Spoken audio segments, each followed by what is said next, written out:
After weeks of being gone, the magic treehouse returns with a note from Morgan. She's under a spell and needs 4 things to escape. That sounds like an impossible task for Jack and Annie to complete.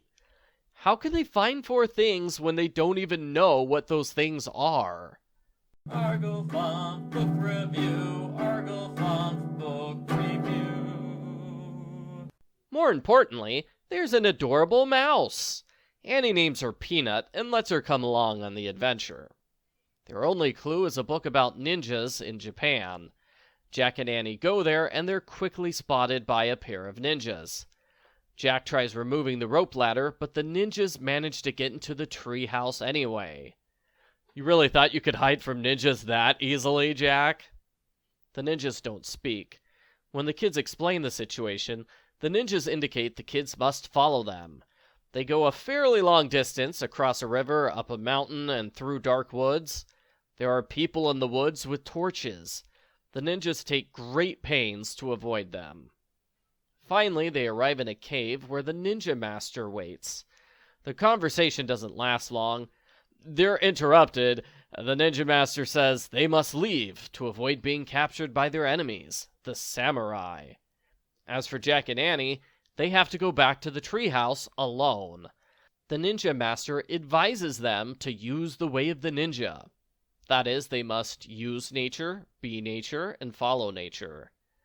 The treehouse is to the east. Jack uses nature by putting a stick in the ground. Its shadow indicates the time and what direction to go. On the mountain, a samurai gets close. Jack and Annie be nature by pressing themselves against rocks to blend in. Lastly, they must cross the freezing river.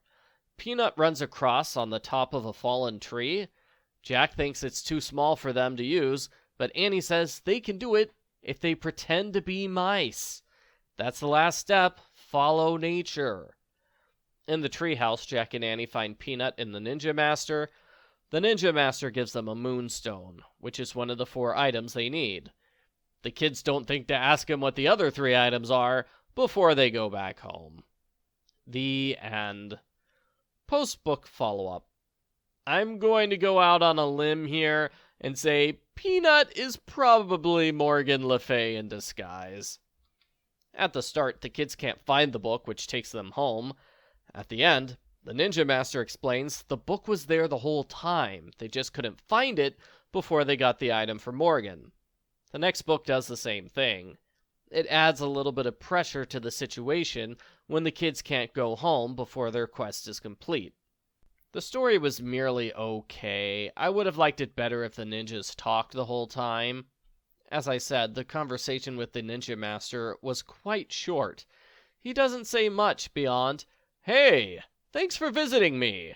Now go back to where you came from without any help. Try not to get captured. Bye." We could have gotten some details as to why the samurai are searching the woods. The Ninja Master is inside the treehouse at the end, which seriously makes me question why the kids had to go to the treehouse alone. He could have brought them with him, since he was going there anyway. I'm betting the whole thing was a test to see if they were worthy of the moonstone. He was probably secretly following them the whole time, observing their attempts to follow the ninja way. Overall, it's not outright bad, I just didn't enjoy it much compared to the others.